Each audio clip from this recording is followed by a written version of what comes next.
Good evening. This is Akashvani.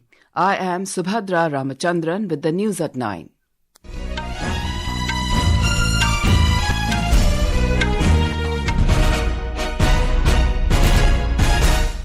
The headlines.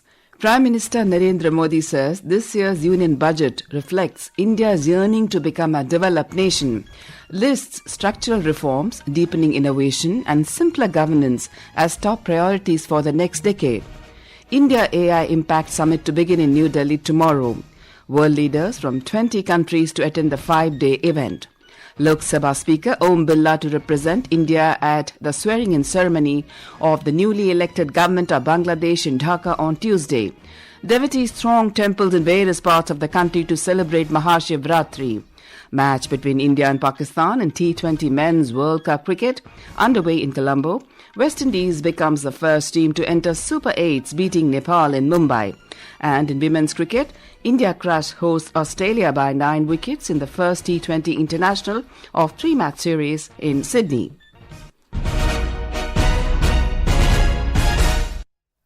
Prime Minister Narendra Modi says this year's union budget reflects India's yearning to become a developed nation. In an interview to a news agency, he added that budget is not a now or never moment born out of compulsion, but a we are ready moment born out of preparation and inspiration. Prime Minister listed 3 priorities for the next decade: more structural reforms, deepening innovation and simpler governance. Mr. Modi asserted that his government's reform express is benefiting common citizens in a big way. He highlighted that the benefits of a decade of defense reforms were evident during Operation Sindoor, asserting that India has to be prepared at all times to deal with security challenges. He stressed that India has a duty to modernize its defense sector in line with current realities as a country that is playing an increasingly important role in the world. Citing the allocation of 7.85 lakh crore rupees to the defence sector in the Union Budget 2026-27, Mr. Modi said the outlay is 15% higher than the previous budget. He further stated that it is also the biggest chunk given to any ministry or department. Prime Minister also said that women will play the most important role in creating Viksit Bharat, and initiatives taken by the government will empower them. On the trade deals being done by India, Prime Minister remarked that political stability and political predictability have restored investor confidence in India. He added that stronger manufacturing, services and MSMEs have enabled India to negotiate trade pacts from a position of strength. He highlighted that India's free trade agreements are designed to expand market access for MSMEs in textile, leather, chemicals, handicrafts, gems and other sectors. The India AI Impact Summit is all set to get underway in New Delhi tomorrow. The 5-day summit will be the first ever global AI summit to be hosted in the Global South. World leaders from 20 nations are scheduled to attend the event. They include President of France, Emmanuel Macron, Brazil President Luis Inácio Lula da Silva, President of Spain, Pedro Sánchez Pérez Castellón, and the President of Switzerland, Guy Parmelin. External Affairs Ministry said in a statement that leaders from Bolivia, Croatia, Estonia, Finland, Greece, Guyana, Kazakhstan, Liechtenstein, Serbia and Slovakia are also set to participate in the summit. The UN Secretary General and senior officials from several international organizations will also join the deliberations. Our correspondent has filed this report. The India AI Impact Summit 2026 is guided by 3 foundational pillars or sutras which articulate the core principles guiding global cooperation on AI. These are people, planet and progress. The summit's deliberations are organized through chakras or working groups structured around 7 interconnected thematic areas. The 7 chakras include human capital, inclusion for social empowerment, safe and trusted AI, science, resilience, innovation and efficiency, democratizing AI resources, and AI for economic development and social good. Over 100 countries have been invited to the summit and more than 2 lakh people have registered online. The India AI Impact Summit 2026 strengthens India's role as a key platform for shaping the global AI agenda. The summit positions India as a convener and partner in global AI cooperation, supporting shared standards, collaborative frameworks, and scalable solutions for public good. It marks a transition from dialogue to delivery, reinforcing India's commitment to responsible, inclusive and development-focused AI pathways. Suparna Saikia, Akashvani News, Delhi. Prime Minister Narendra Modi will inaugurate the India AI Impact Expo 2026 in New Delhi tomorrow. The 5-day expo is being held alongside the India AI Impact Summit 2026 and will serve as a national demonstration of artificial intelligence in action. External Affairs Minister Dr. S. Jaishankar held a conversation with Chairman of Munich Security Conference, Wolfgang Ischinger, in Germany today. In a social media post, Dr. Jaishankar said the Munich Security Conference 2026 provided a good opportunity to present views and exchange perspectives. Dr. Jaishankar also met his Romanian counterpart, Oana Silvia Toiu, on the sidelines of the conference. Both ministers reviewed India-Romania bilateral ties and agreed to realize its potential more fully. Lok Sabha Speaker Om Birla will represent India at the swearing-in ceremony of the newly elected government of Bangladesh, led by Bangladesh Nationalist Party Chairman Tariq Rahman in Dhaka on this coming Tuesday. External Affairs Ministry said in a statement that the Speaker's participation at this important event underscores the deep and enduring friendship between the people of India and Bangladesh. The ministry said this reaffirms India's steadfast commitment to the democratic values that bind the two nations. As neighbours united by a shared history, culture and mutual respect, India has welcomed Bangladesh's transition to an elected government under the leadership of Tariq Rahman, whose vision and values have received an overwhelming mandate of the people. This is Akashvani giving you the news. For quick news updates round the clock, follow us on our X handle at AIR News Alerts. And for details of stories and more, log on to our website www.newsonair.gov.in and download News on AIR app. Welcome back. In West Bengal, a large number of voters who submitted domicile certificates are reportedly failing to meet the conditions set by the Election Commission according to preliminary scrutiny. Sources in the Election Commission said nearly 99% of those who have so far submitted domicile certificates as a proof of residence are not the actual beneficiaries eligible for such documents. The Election Commission said a final decision would be taken only after detailed verification of each document. In accordance with the rules, voters who fail to produce valid documents will be removed from the list.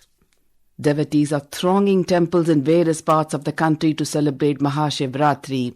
Considered one of the most sacred occasions for the devotees of Lord Shiva, the day is marked by fasting, special prayers, and night-long worship at temples. Namami Shamishan Nirvana Rupam Vibhum Vyapakam Brahma Veda Swarupam Nijam Nirgunam President Draupadi Murmu, Vice President C.P. Radhakrishnan and Prime Minister Narendra Modi have extended wishes to the citizens on the occasion of Maha Shivratri. Maha Shivratri is being celebrated with deep devotion across Vidarbha, with Shiva temples witnessing huge crowds since early morning. We have more from our correspondent. In Nagpur and surrounding areas, devotees queued up from dawn for darshan at major temples like Kalyaneshwar, Pataleshwar and 270 years old Nagara Panchamukhi Shiv temple. In the Nandanvan area, devotees gathered to view the 51-foot tall idol of Lord Shiva and the historic Bahuli Well. At Pratapgarh, the Maha Shivratri fair highlighted Hindu-Muslim unity with devotees visiting both the Grand Shiva idol and the Dargah of Khwaja Usman Ghani Haroni. The Maha Shivratri Yatra also began at Markandadev, often called the Kashi of Vidarbha, where lakhs of devotees have also arrived from Chhattisgarh, Madhya Pradesh, Telangana and Andhra Pradesh. The State Transport Corporation has launched 129 Yatra special buses to key pilgrimage sites like Gyanmukh, Pratapgarh and Ambhora till Tuesday. Namrata Phalke, Akashvani News, Nagpur. In Gujarat, a huge crowd of devotees thronged the first Jyotirlinga Somnath Mahadev temple since early morning. The temple gates were opened for darshan at 4 a.m. and the temple will remain open continuously for 42 hours. A grand palanquin procession was taken out in the temple premises today, in which a large number of devotees gathered. Devotees have also gathered at the Nageshwar Jyotirlinga temple in Dwarka. The Maha Shivratri festival is also being celebrated across Nepal. The 14th day of the first half of the lunar month of Phalgun is considered the most auspicious for Lord Shiva and celebrated as Maha Shivratri. Here's more from our Kathmandu correspondent. Lakhs of devotees queued outside Pashupatinath temple in Kathmandu from as early as 3 a.m. in the morning to worship Lord Shiv on the occasion of Maha Shivratri. To manage the crowd, 3 external lines have been arranged from North Gate, South Gate and West Gate for offering worship at Pashupatinath for Maha Shivratri. The queue in each gate extends to 3 to 4 km long, where devotees were seen waiting patiently for the turn. Large number of security personnel and volunteers are deployed to manage the crowd. Free drinking water, food and medical camps are arranged for the devotees. Sadhus and saints who have come from different parts of India to participate in the Maha Shivratri celebration are provided with free food, firewood as well as dakshina, all arranged by Pashupati Development Trust Authority. Shweta Singh, Akashvani News, Kathmandu. In Prayagraj, more than 4 million devotees took a holy dip in the Ganga and at the Sangam today as Magh Mela concluded on Maha Shivratri. District Magistrate Manish Kumar Verma said over 220 million devotees attended the festival this year, surpassing the 2013 Kumbh turnout in Prayagraj. Foreign investors pumped in 19,675 crore rupees into Indian equities during the first half of February. As per the depositories data, foreign portfolio investors or FPIs also invested 1,218 crore rupees in the Indian debt markets, taking the net investment into the Indian capital market to 20,893 crore rupees during the period under review.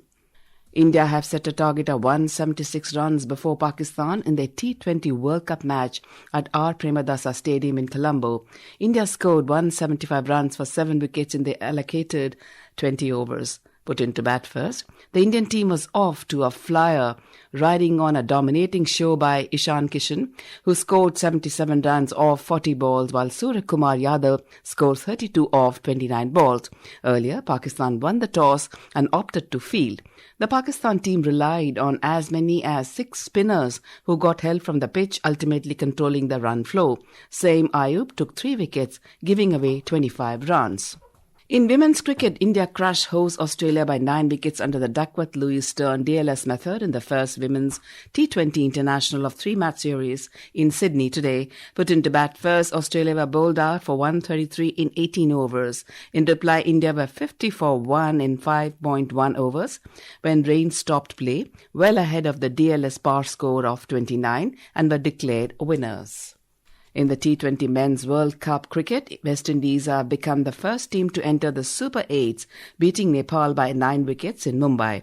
In the Group C match, Jason Holder's 4 wickets restricted Nepal to 133 for 8 despite Dipendra Singh Airy's unbeaten 58 runs. News just in Men's T20 Cricket World Cup, India have set a target of 176 runs for Pakistan in a Group A clash in R. Premadasa Stadium in Colombo. In reply, Pakistan were 25 for 3 in 3.5 overs when reports last came in. And now, before we end the bulletin, the headlines once again. Prime Minister Narendra Modi says this year's union budget reflects India's yearning to become a developed nation, lists structural reforms, deepening innovation and simpler governance as top priorities for the next decade. India AI Impact Summit to begin in New Delhi tomorrow. World leaders from 20 countries to attend the 5-day event. Lok Sabha Speaker Om Birla to represent India at the swearing-in ceremony of the newly elected government of Bangladesh in Dhaka on Tuesday.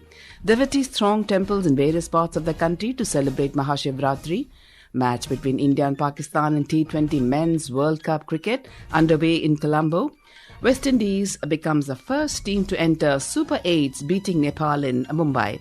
And in women's cricket, India crushed host Australia by 9 wickets in the first T20 international of 3-match series in Sydney. That's all in the news tonight. Good night.